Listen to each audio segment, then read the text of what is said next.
What's up, guys? I'm Jacob, co-owner of Soul Stop here in Tuttle Crossing Mall. You guys can follow me on Instagram at WestKicks, WESS Kicks. What's good, y'all? I'm Bailey, co-owner of Soul Stop.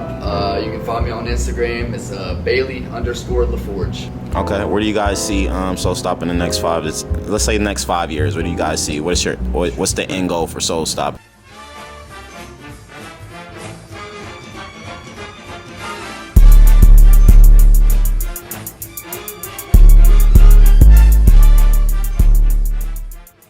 Okay, so what got you guys in the shoes?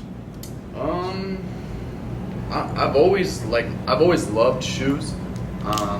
Really, as far as I can remember, I mean, elementary school, I've always had something there for shoes.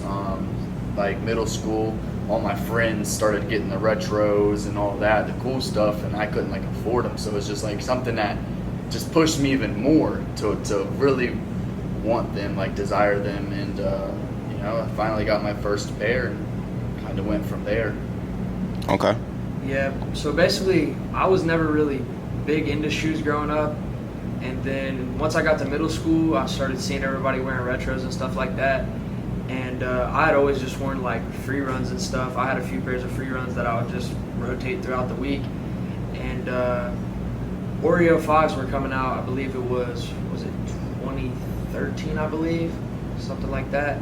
Oreo 5s were coming out, and my birthday is 2 weeks after they were coming out, and I asked if I could get them for my birthday as an early birthday present. I told my mom I didn't want anything else, and I got those on release day, waited in line for them, whatever, and then after I got those, I had everybody talking about them, whatever, and all my friends that already had retros, we just started talking, and there was a shoe convention coming up, and I went to that, started buying, selling, and trading shoes, and just been doing it ever since. Cool. Have you guys been partners for a long time? How did you guys become partners? Not necessarily partners. We've always set up at shows together. We've always traveled together. I mean, I can think back as far as Chicago Sneaker Con. We stayed at the same hotel. And How long ago was that? How many years ago? What year was that? 17. Probably 17. So I think 3 years ago, maybe. Okay. I mean, we've always kind of knew of each other, I guess. I'd say the first time we really, I don't even know what you say a year and a half ago, maybe, that started. We've known each other for 5 years probably? Yeah, 5 years. Not long after we've gotten to shoes. I mean, ever since we both started going to shows, we've both been there, but we didn't really know each other or talk to each other at every show until probably about 5 years ago. And then probably 3 years ago, we started traveling to shows together and setting up at shows together, and then within the past year and a half, maybe 2 years, we started going to every show together and setting up together. Yeah, bought a van, looked for different stores and everything together. So what made y'all say y'all know that you guys were the ones to do it together? Was it just a natural feeling, or you guys just? Yeah, I think it's something that I was able to personally step back, because I've never wanted to do a partnership or anything like that. But I think I was able to step back and say, man, he can really do the stuff that I can't. Mm-hmm. He's really good at filling the gaps that I think I can say with a lot of confidence I couldn't run this place by myself. Of course. Yeah, nobody could do nothing without a team, for real. I don't know how people do single-owned stores that just have a bunch of employees. I really don't know how they do it. Different beast. Yeah. They're a different beast. And you guys have been open three weeks now? 3 weeks, yeah. And since you guys have been open, what would you say has been the hardest part to both of you guys? You can both give us one apiece. I know what mine is. Mine's definitely the time that you have to put in, man. It's exhausting. I wouldn't trade it for the world, but it's exhausting. I understand. It takes some serious time. Yeah, I would say the time definitely, and just it's not something that stops. It's something that no matter how you wake up feeling, no matter what day it is, no matter what time it is. The other day I got a call saying my grandma died. The next day I got a call saying my grandpa died. And it doesn't stop. You can't just be oh, I gotta leave. You can't say, oh, I'm not here mentally today. I can't do this. You're here. You have to be here no matter what happens. And I'd say that's definitely the hardest part. It's you're always going to be here. You're always going to have stresses going on. No matter what's going on outside of the shop, you have to be here. Exactly. I mean, today's a Monday, and we're closed on Mondays. Still working. But we're still here. Still working, doing a lot of work. Man. You're here every day, and if you're not here, you're doing something that needed to be done because of here. I mean, literally everything you do is the business. Yeah, it's hard running a business, but when you're running a business that you love, doing something you love, it kind of makes it easier, it makes it more worth it. Sure, like I said, I wouldn't trade it for the world, but the time you have to put in is we spend like 14, 15 hours in here a day, and I'm not really on my phone that much in here, but my screen time on my phone is still 8.5 hours a day. Looking up shoes. So, I mean, I'm spending a lot of hours in a day doing, being true to the store. I mean, we both spent a lot of time. Is it hard for you guys seeing like certain heat and drip come in here? Like, do you guys be wanting to buy certain stuff a lot? Like, damn, I want these for me. Oh yeah. I mean, there's been a few occasions already that we've been like, all right, I'm gonna pay my half to I'm gonna give them like some dunks came in the other day. It was like $30. I was like, all right, I'm gonna keep those. Shirt came in the other day, Travis shirt. He was like, all right, I'm gonna pay my half. I'm gonna keep this. But all the time, so much stuff comes in here. I'm like, oh, I've been looking for this for so long. We both already had to turn down stuff because we had to keep it for the store because we got to keep the shelves stocked. Yeah. I mean, true. Keeping the business running is more important than keeping something for ourselves. Yeah, true. I'll have some personals, but I gotta get this up and running first. A lot of people that start their shoe businesses, especially with their shops, they start off by selling their collections, like starting real small. Did you guys have to actually sell any of your collection to start, or were you guys all just blessed in this position, or did you just bought out basically to start? Well, the thing is, like, we both started selling shoes before we had a collection. I mean, we both got into shoes. Neither one of us have ever been a collector before we started reselling. Like, we started reselling to try to get a personal collection, but then it became a point where it was like, we would rather keep reselling than build up our personal collection, because building up your personal collection takes your capital away, and with no capital, you can't run your business. So would you say you guys are basically just hustlers? You wouldn't say you true sneakerheads for real? I mean, it's like we're sneakerheads. We just would rather have our, like, both of us plan to have a pretty crazy collection one day. But right now it's one of those things. It's like business first. Yeah, I'm Makes sense. definitely a businessman. Like, I'm a business-minded person. I see a lot of things, where I'll be like, man, if I get this for $200, it's brand new. I'm gonna wear this 10, 15 times, and now it's gonna be worth $120. It's like it's something like that now down the line, and it's getting already to the point where I'm starting to kind of wear some stuff, but yeah, I mean, I would definitely call myself a sneakerhead though, because there's some stuff in here that still gives me that same smile, I still get that feeling. Yeah, it's unexplainable. And there's so many things that we get through here every day, and it puts a smile straight to my face. So, I still love shoes. Definitely would call myself a sneakerhead. Just as far as like my personal collection, nothing too crazy right now. How many pairs of piece you guys have got in your personal collections? Well, roughly. What I had, I put a decent bit into here, to be honest. I took a lot of like my good stuff, my Travis ones, and some other things I put in here. Right now, I bet I only have 15 to 20 pairs, I'd say. Yeah. Okay. Yeah, I'm probably about the same. I have a few more expensive pairs that I don't wear too much. Like, I have off-white Prestos and Shattered Backboard ones. So y'all just pretty much, the grails is what y'all get y'all hands on and keep pretty much? The stuff that, I think I look at a lot of stuff, I'm like, okay, I'm probably not going to go to replace this. Like, I'm just going to put it aside. Or I'm like, well, this is going to rise in price anyway, so it's not, if I wear it or if I have it back, it won't hurt me. Okay. Definitely getting closer to getting more for myself, and every single day there's stuff I want to keep for myself, but I just want to grow the business. That's really what's on my mind from when I wake up to when I fall asleep. It's growing the business. So do you guys enjoy how the sneaker game is now with the way the resale is, or do you feel it's too overhyped with certain stuff? Does it make it harder for you guys, you feel, or easier? I mean, ever since Kanye happened, I wouldn't say, if sneaker market right now is at its peak.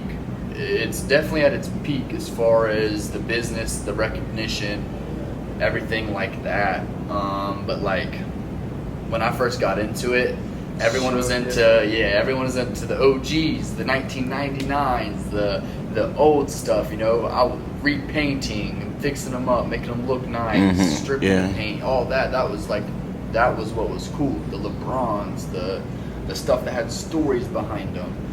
Now it's like, if it's not off-white, if it's not easy, if it's not I'm cooler than you, then it's not, you know? Kind of overhyped to a sense. Yeah, it's really gotten to a point where I think it's a lot of people trying to show off, not really for the love of sneakers anymore. I think it's overhyped, but I will say that I think the way it is right now has made it a little easier in a way, because you know what to buy and you know how fast it's going to sell. Any Yeezy is going to sell fast. I mean, it's just that simple. As long as it's not priced too high, it's going to sell. I mean, there's always going to be a buyer for a brand new Yeezy, always, no matter what. Now with Jordans, there's so many different Jordans out there that there's some that you literally could buy and it could sit for 6 months and not sell, because there hasn't been someone that wears that size with that amount of money and that likes that shoe that has came in and bought it. But Yeezys, everyone wants them, so it's like, as long as it's not priced too high, it's going to sell eventually. Yeah, before all the hype, it was more of like, oh, how long is it going to sit on eBay, or oh, when's the next sneaker convention coming? It really wasn't, from my memory. I mean, even social media and sneakers was like, it was there, but it's not what it is now. Everyone has their own Instagram selling accounts. Everyone, there's Facebook groups, there's all this. I remember, I mean, maybe I was just young, but it really wasn't a crazy presence in sneakers like it is now. It's very recognizable. Everyone wants to be a reseller. Everyone wants to be a reseller. What's the most expensive shoe that you guys collectively bought together for the store so far? Was it UNC, right? Off UNC? Or no, I mean, the most we've paid. Yeah, the most you paid for. Would be, it's not for sale, but it's the 1985 Chicago 1, size 6.5. It has the box and everything. How much did you guys pay for that shoe? $1,000. That's it? Yeah, we got $1,000. Yeah, we brought it And in. people already come in here all the time offering to buy them all the time. I wonder what people would pay. And it's tough because it's a 6.5, you know, but it's one of those, we'll never replace that shoe. Let's say we're here for 10 years, we won't replace that shoe. It won't come through again. Okay, where do you guys see Soul Stop in the next let's say the next 5 years? What do you guys see? What's the end goal for Soul Stop, as far as, like, do you want to open up chains all over the world of Soul Stops? Do you guys want to do this to get into something bigger or something else? Like, what's the end goal for you guys as far as I'd this? say there isn't an end goal. I mean, there is not an end goal there. I have chills on both my arms right now, because you said the next 5 to 10 years of Soul Stop, because I see it being something, man. I mean, I see something that everyone knows about. Everyone in Ohio, all surrounding states. I see it being something that we go to SneakerCon Chicago, we go to SneakerCon Atlanta, and people are like, oh man, that's Bailey West, that's Soul Stop. You know, there's other people, like, you go to sneaker shows, you see JC, 2J's Kicks, and you're like, oh wow, that's him. He, you know, everyone knows the story behind him. It's like, I get to see him in person. You kind of get that feeling. It's like he's a celebrity. Yeah, I see it really getting to that point where it's like, like you guys are about to be celebrities here soon. And I don't know about celebrities. You don't think so, but I'm telling you, you guys are about to be. I'm about to make you guys celebrities. I see it being something that it's, everyone knows what Soul Stop is. It's not, and like we've said, it's not just a sneaker store. Everyone knows what we represent, who we are, all the stuff that we have planned of giving back. There's a lot of stuff that's in store for us. It's not. We're not just going to be another sneaker store. Final question for you guys. Let me ask you, who or what inspires you?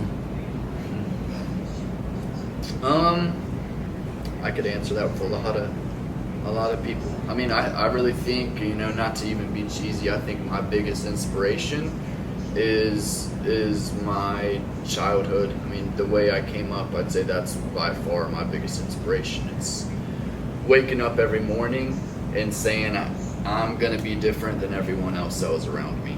It's waking up every morning and saying, today's that opportunity to get to that next level that I've always dreamed of. And I mean, every morning I really feel like I do wake up and say, I've gotten closer. And I think that's really what keeps me motivated is that. It's just myself, I'd say, more than anybody. Honestly, I don't even know what I would say my biggest inspiration is. As he said, there's just a lot of different things and a lot of different people that really inspire me.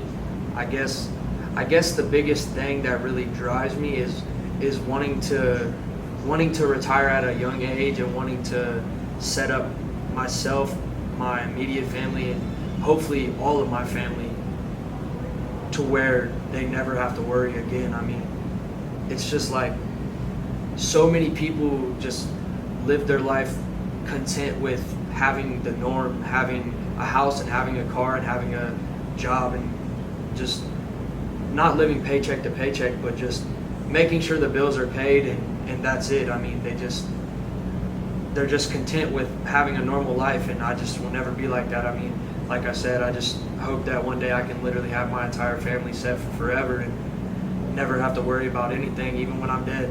Yep. So I guess I'd say that'd probably be my biggest inspiration, is that.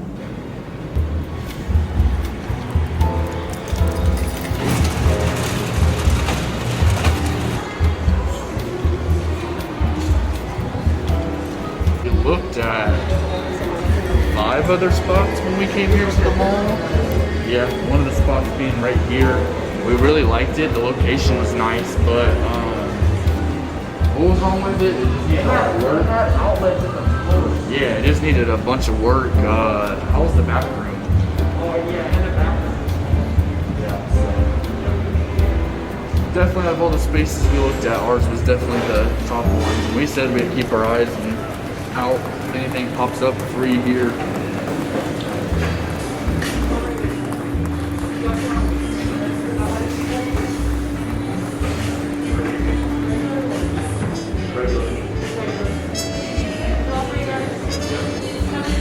What kind you guys get? I got the strawberry banana. How you like it?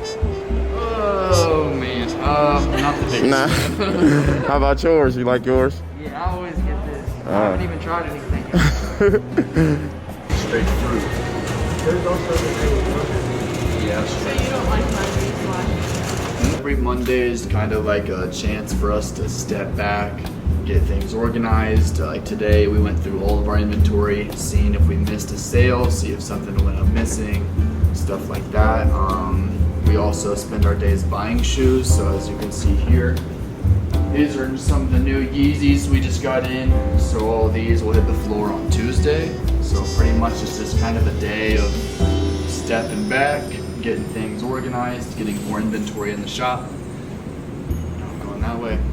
A day of closing, but still working, basically. Yeah, no, I mean, we've both said it. Every Monday is probably the day we work our hardest. Yeah. It's, we get everything, all the little stuff that we can't do when we're open. Yeah, so all of this right here, the stuff that's gonna hit the floor on Tuesday, we got a bunch of really nice stuff. Show us some heat, man. Show us. Oh, This is the Kanye I need that. I'm gonna need that. Ugh. Sunday service. Yeah, that's fire. Yeah, I'm gonna be copping that. Y'all gonna see me dripping in that soon. A bunch of the Travis, Ice in the Room tees, all the tie-dye. Got a bunch of those. Supreme shorts. God, leash. I'm fire. Supreme Nike. Y'all see what's going on, man? Stop playing with us. All sorts of stuff, so. All types of heat. Messenger bag. What's that? Oh my gosh. Y'all see what's going on? Yeah, there's about 180 pieces here. Stop what you're doing and look at this right now. Stop what y'all doing and look at this. This is crazy. I've never seen this one.